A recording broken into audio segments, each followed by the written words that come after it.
Dan tadi kan pertanyaan untuk Ikhwan. Nah, sebelum saya buka pertanyaan kepada audiens semua, saya mungkin mewakili akhwat ya. Ya. Akhwat ini kan kayak kita lihat sekarang nih, Ustaz, kalau yang kajian berbau pernikahan tuh membludak. Yang laki-laki ya walaupun banyak tapi nggak sebanyak akhwat, dan hampir semua kajian yang berbau-bau pernikahan itu hampir banyak. Kenapa sih kayak gitu? Penasaran. Jadi tema-temanya yang lain tuh kayak akhwat bisa dihitung lah berapa yang datang, tapi yang berbau-bau pernikahan itu banyak. Itu kan otomatis menggambarkan bahwa perempuan itu melihat dari sudut pandang perasaan ya, karena ilmu psikologi juga dijelaskan bahwa perempuan itu memang melihat dari segi rasa, sedangkan laki-laki itu pakai logika. Nah, tapi di sini salahnya ketika perempuan memakai rasa, itu mereka banyak terjebak dalam yang kalau dibilang anak sekarang PHP lah. Karena kita juga tadi dibilang kalau misalnya dilihat laki-laki yang mungkin mereka ada yang niatnya memang serius tapi dipersulit orang tuanya atau mungkin keluarganya, tapi mereka sebenarnya belum serius tapi udah mendekati si akhwat. Nah, itu kan membuat keresahan bagi Pak akhwat ya. Kira-kira bagaimana pandangannya, Tat? Dan setelah ini kalau ada yang mau nanya kita buka open discuss ya. Ada hadiah. Kan di flyer ada es krim ya buat panitia ya. Buat teman-teman mungkin yang nanya es krimnya boleh nambah 2 nanti. Es krim buat panitia. Gimana, Tat? Tapi ini menarik ya. Gini. Saya juga pernah diskusi nih sama beberapa panitia yang memang juga mengadakan seminar pranikah. Kenapa kebanyakan yang datang seminar pranikah itu perempuan yang belum nikah gitu loh. Dan yang datang seminar keluarga untuk parenting misalnya, perencanaan keuangan keluarga bagi yang udah nikah nih ya, kebanyakan juga ibu-ibu, bukan bapak-bapak. Jawabannya sederhana, ada beberapa alternatif jawaban. Jawaban simplifikasi sama jawaban mikir. Jawaban simplifikasinya, temanya emang cewek banget gitu loh kalau bahasanya. Kalau kita boleh jujur, yang datang ke sini karena tema, akhwat boleh tunjuk tangan dong? Semua pasti. Oh enggak ada ya? Mungkin emang karena hobinya kekajian kali ya? Ya, yang gitu dia. Ikhwan yang datang karena tema siapa? Enggak, cuma Ada, satu. alhamdulillah. Ya. Itu juga yang nyelenggarain. Itu juga yang menyelenggarakan. Jadi wajar datang. Kalau laki-laki itu gini, kita laki-laki ya, tentu kita laki-laki itu lebih suka tema yang gahar gitu loh. Contohnya gini, gahar tuh karir gitu-gitu loh. Bahasanya gitu-gitu tuh karir, apalagi. Gini deh, laki-laki tuh akun bapak-bapak.id. Laki-laki banget kan? Akun itu mencoba menyampaikan materi pernikahan, tapi dengan bahasa cowok. Beda kan dengan akun yang menyampaikannya kepada perempuan, beda kan? Beda gitu loh. Padahal isinya sama gitu loh, cara masang gas. Laki-laki lebih simpel, bapak-bapak nih cara masang gas yang bener, udah gitu doang. Kalau ibu-ibu itu harus pakai bumbu-bumbu. Ibu-ibu nih kalau suami lagi nggak ada, suami lagi nggak ada, gini bu caranya bu. Harus digituin kalau ibu-ibu. Tapi kalau bapak-bapak, masa bodoh istri nggak ada, tetap aja saya harus masang gas gitu loh. Itu perbedaan tema yang menyebabkan gitu loh, perempuan lebih tertarik gitu loh. Itu yang pertama. Yang kedua, secara psikologis. Nah, ini jawaban mikirnya nih. Laki-laki itu secara fitrah itu sifatnya melindungi dan menafkahi, itu fitrah. Saya pernah ngobrol sama ini bukan pernyataan psikologi ya, ini jokes. Tapi jokes ini juga diucapkan oleh orang psikolog masalahnya.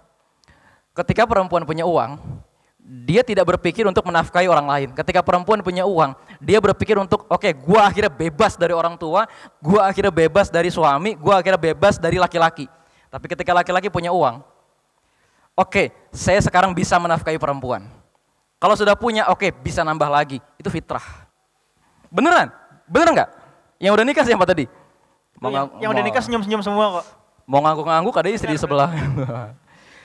Itu perbedaan cara pandang gitu loh. Kalau perempuan itu punya gaji gede, punya uang, pikirannya apa? Saya nggak butuh laki-laki. Saya nggak butuh laki-laki, saya bisa hidup sendiri. Ya, terus scroll gitu kan, terus ada postingan yang untuk lelaki dia share gitu kan. Tapi laki-laki kalau punya gaji gede dia mikir, sudah saatnya saya menafkahi seseorang. Bener nggak? Itu fitrah. Itu bukan berarti sifat laki-laki lebih bagus, perempuan lebih bagus. Enggak, itu fitrah. Makanya dalam hubungan rumah tangga Islam, laki-laki itu kena kewajiban menafkahi, sementara istri meskipun kerja gajinya gede 30 juta, dapat passive income dari saham 1 miliar tiap tahun, tidak ada kewajiban nafkah. Karena itu fitrah gitu loh teman-teman sekalian. Nah, maka ini juga berdampak pada laki-laki itu sebenarnya kurang suka kalau datang kajian pernikahan, isinya masalah perasaan-perasaan terus. Tapi kalau laki-laki datang ke kajian-kajian peningkatan karir dalam Islam, gitu loh. Ya, fikih, yang konkret-konkret deh, fikih gitu ya. Suka banget mereka datang, karena beberapa kali saya kajian fikih, laki-laki pada datang tuh. Strategi perekonomian keluarga, pada datang tuh laki-laki. Cuman kalau yang perempuan-perempuan, ini sukanya tema-tema rada mellow. Gitu ya, menyiasati ketidakhadiran peran ayah di rumah. Harus digituin tuh perempuan itu. Pokoknya suami, laki-laki, ayah dijelek-jelekin dulu. Seneng banget tuh bang perempuan tuh. Langsung bener gitu ya. Bener nih, nikah juga belum gitu kan. Nikah juga belum, suami aja gimana sih. Kalau yang laki-laki lebih realistis gitu loh. Makanya tema-tema kajian buat laki-laki itu lebih tegas, lebih jelas gitu loh. Lebih tegas, lebih jelas. Bahkan ada tema-tema kajian membahas nih seputar fikih seksual. Ya, dalam Islam seksual itu ada masalah fikihnya, jadi itu nggak jorok. Ya, bahkan ayat Al-Qur'an itu banyak banget yang membahas masalah seks. Ya. Banyak banget tuh ayat Al-Qur'an yang membahas masalah seks tapi nggak jorok, dibahas di masjid. Laki-laki pada datang dan itu konteksnya bukan jorok gitu loh. Sebagaimana ya kan ayat-ayat tentang haid dibahas juga di masjid. Karena itu nggak jorok sama sekali kalau Islam yang ngebahas. Tapi kalau feminis yang ngebahas jadi jorok banget. Beda kan? Itulah hebatnya Islam, ya. Itu jawaban yang pertama gitu ya. Kita ngomentarin dulu di masalah iya juga ya gitu, kenapa laki-laki kok nggak terlalu banyak yang datang kajian pranikah. Lebih tepatnya nggak terlalu banyak datang ke kajian yang temanya dibuat cewek banget. Contohnya apa? Akun-akun bapak.id itulah misalnya ya. Nah yang kedua tadi ya kekhawatiran soal mertua mintanya macam-macam nih. Atau yang kedua hambatan dari orang tua laki-lakinya sendiri. Oke. Pertama gini ya, saya nggak terlalu suka menggunakan istilah kata sandwich generation karena ini sesungguhnya istilah yang datang dari bangsa barat sana, ya sebenarnya ini istilah datang dari bangsa barat sana karena apa? Di kalangan mereka itu tidak dikenal istilah merawat orang tua di kala senja, itu nggak ada. Ketika orang tua mereka memasuki usia tidak produktif, sudah pensiun di atas usia 60 tahun, maka orang tua mereka akan dititipkan di panti jompo. Anaknya sibuk kerja. Kenapa anaknya sibuk bekerja? Karena mereka rata-rata di usia 40 tahun baru menikah dan baru punya anak. Nyadar kan kenapa di film-film Hollywood atau kenapa di film-film Korea bahkan itu orang udah usia 35, 40 baru nikah. Karakter utama usia 45 belum nikah itu biasa aja di film barat. Itu menyebabkan akhirnya mereka di usia-usia yang harusnya sudah mencapai kemerdekaan finansial dan sudah stabil secara keluarga baru ngerawat bayi. Ini yang menyebabkan mereka harus ngerawat anaknya, harus juga ngerawat orang tuanya. Yang harusnya anak yang sudah bisa dilepas sendiri sehingga mereka bisa fokus merawat orang tua. Di Indonesia ini nggak terjadi pada sebagian besar keluarga. Karena rata-rata kita menikah di usia di bawah 30. Sehingga ketika kita nanti sudah masuk usia 40, anak kita sekolah, orang tua kita di rumah tinggal kita rawat. Kita sibuk 6 hari kerja atau 5 hari bekerja, Sabtu Minggu ganti-gantian tuh ngerawat ibu, ngerawat anak, ngerawat ayah, ngerawat anak. Enak. Makanya teman-teman sekalian, sebenarnya ini bukan bukan ajaran Islam juga sebenarnya nikah di bawah 30, nikah itu pada saat siap. Akan tetapi melihat kecenderungan peradaban sekarang, ternyata nikah di usia 30 itu baik. Di bawah 30 ya. Ya 29,5 lah kalau yang sekarang usia udah 28. Ya misalnya ya. Banget. Wow, masa nikah di bawah maksimal usia 25, kan saya usia 26, ya udah deh di bawah 30. Nah, bagi orang tua yang masih menghambat anak laki-lakinya tadi, kita nggak boleh mengatakan ini sebagai sandwich generation, nggak boleh. Karena ini sesungguhnya adalah sebuah kalimat jebakan. Ya, ini adalah sebuah istilah jebakan yang membuat anak jadi tidak mau berbakti kepada orang tuanya dan dia membesarkan anaknya dengan dendam kepada orang tuanya dulu. Ya, pokoknya aku nggak mau nanti membesarkan anak dan aku jadi beban buat anakku. Jangan gitu paradigmanya. Ya, paradigmanya bagaimana? Udah besarkan aja anak sebagaimana mestinya gitu loh. Tanamkan kepada nilai-nilai agama, tanamkan kepada dia bahwa kita tuh hidup tidak untuk harta, tapi kita hidup untuk beribadah. Paradigmanya kalau dibikin beda seperti itu, kita nggak stres kerja apa, nggak stres kita. Karena kita kerja untuk beribadah dan kita yakin bahwa rezeki itu sudah ada yang menentukan. Dan untuk laki-laki yang masih dihambat oleh orang kamu usia 25 ya, itu lihat anak-anak yang lain di usia 35 atau di usia 25 udah jadi tenaga ahli presiden, udah jadi apa. Nah, kita jangan terus kemudian terjebak menyalahkan orang tua. Jujur saja bahwa secara objektif ada fase kita akhirnya sadar bahwa sebenarnya memang kita belum siap menikah.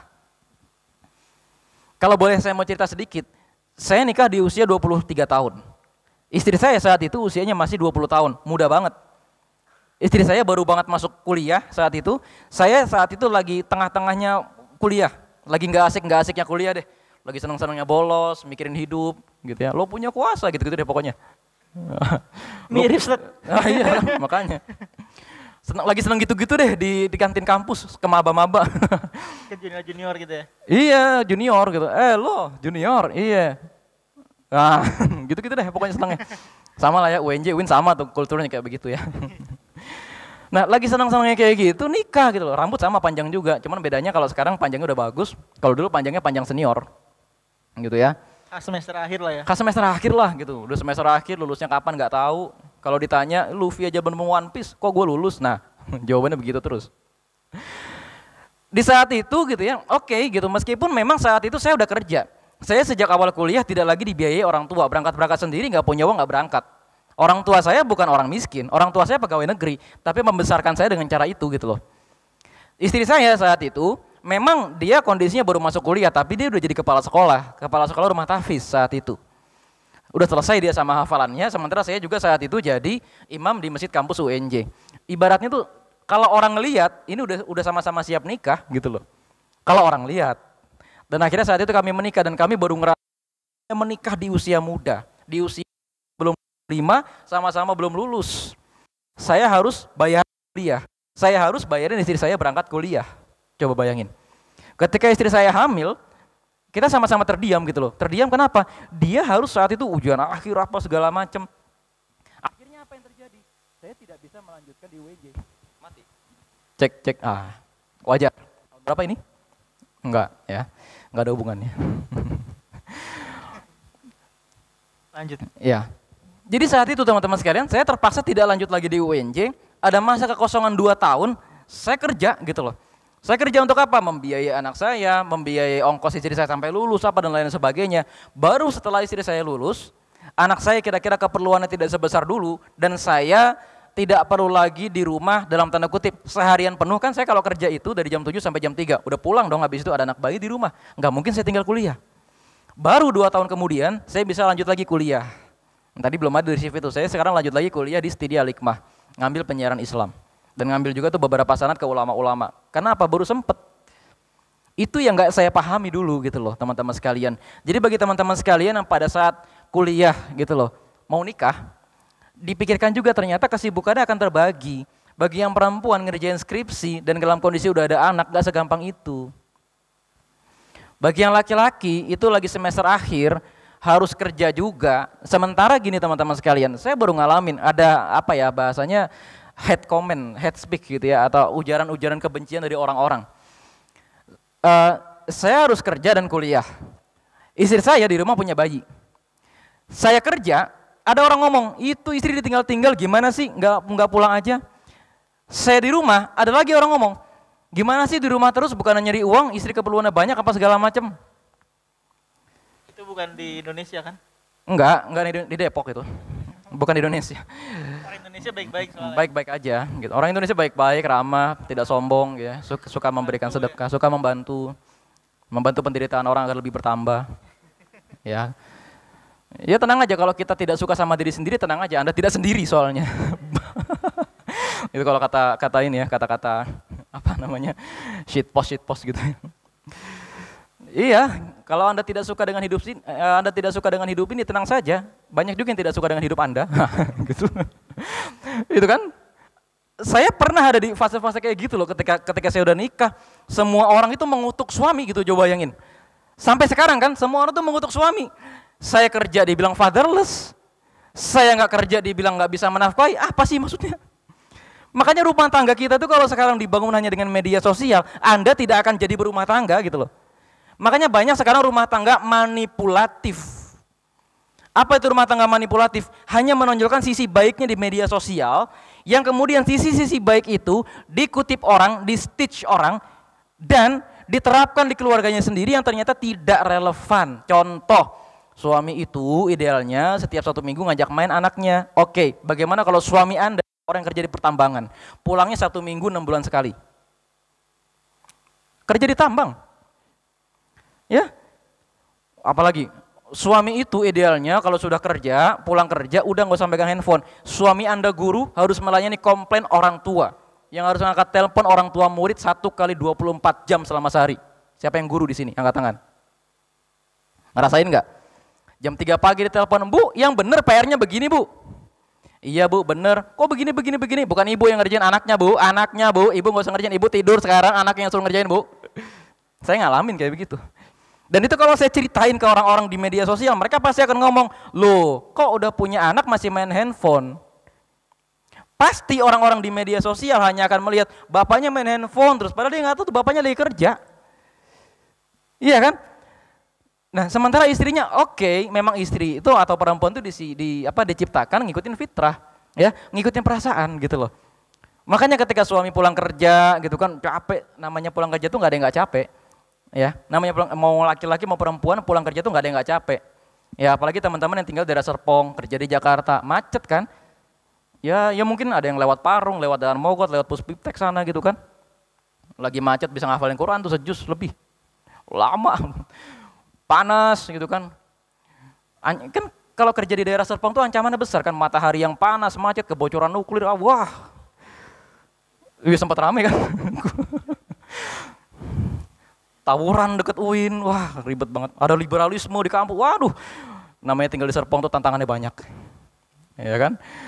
Ini loh teman-teman sekalian gitu ya. Dalam kondisi yang semacam itu kalau media sosial, teman-teman hanya akan dikecam di mana-mana gitu loh. Apalagi yang perempuan lebih bebannya gitu loh. Gendong anak di sini. Salah, Bu, menurut pakar kesehatan. Digeser ke kanan. Menurut pakar parenting, ditaruh kok nggak digendong? Digendong pakai ayunan. Bu, salah, itu talinya nggak kuat. Digendong pakai ayunan besi. Bu, itu bunyinya berisik. Dititipin ke daycare. Ibunya kemana sih? Coba. Ini tantangan parenting zaman sekarang dan itu sama sekali bukan Islami. Namanya parenting Islami itu, teman-teman sekalian, coba kita bayangin. Ya, coba kita bayangin. Ketika Nabi Ibrahim alaihi salam meninggalkan Nabi Ismail di tengah gurun pasir atas jaminan Allah Subhanahu wa taala. Ini kalau nggak Nabi Ibrahim hidup zaman sekarang itu apa nggak kacau? Gimana sih Nabi malah ninggalin anaknya? Ya ampun. Gitu kan pasti kan? Udah istri kedua. Nabi nggak bener gitu. Iya nih nggak bener nih tokoh agama masa begini tinggalin aja udah kita ngikutin Nebukadnezar aja. Nah lo sesat ini Nabi apa? Iya kan? Iya. Apalagi kalau kita lihat kehidupan rumah tangganya Rasulullah Shallallahu Alaihi Wasallam. Coba kita bayangin bagaimana kalau kita ya saat itu ada di masa perang Banu Mustalik. Di masa perang Banu Mustalik, Aisyah ketinggalan.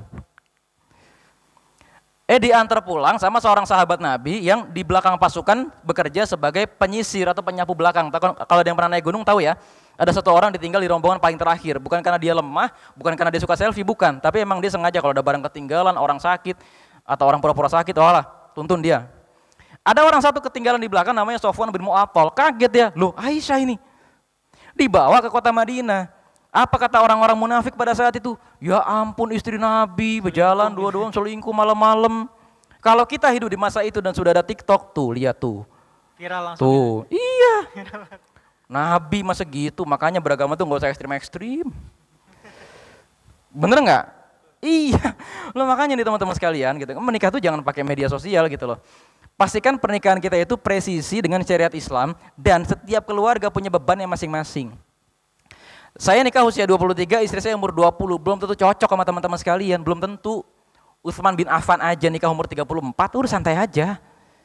Yang umurnya belum 34 masih belum nikah, udah santai aja. Ya meskipun panik aja sih nggak apa-apa.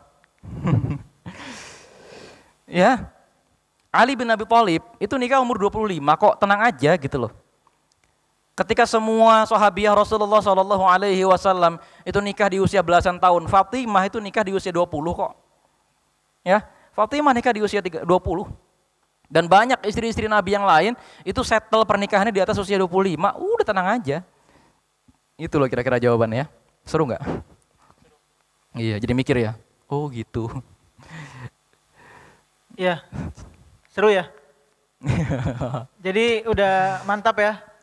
Jadi buat kita semua nih, paling yang bisa saya sedikit simpulkan sebelum nanti saya buka sesi tanya jawab ya.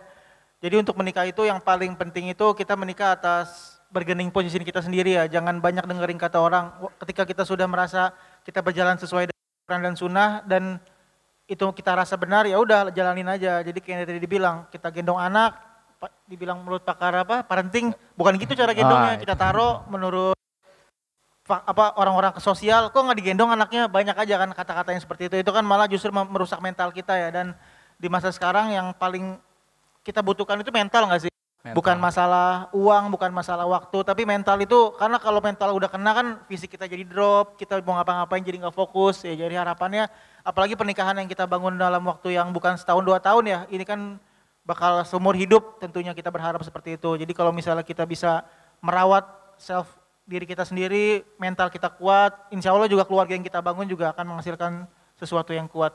Nah lanjut aja, ini kan tadi kita udah diskusi santai, kita harapkan di sini buat teman-teman yang mungkin ada yang mau bertanya atau mungkin curhat, boleh disilahkan. Buat yang udah menikah boleh, yang belum menikah juga boleh.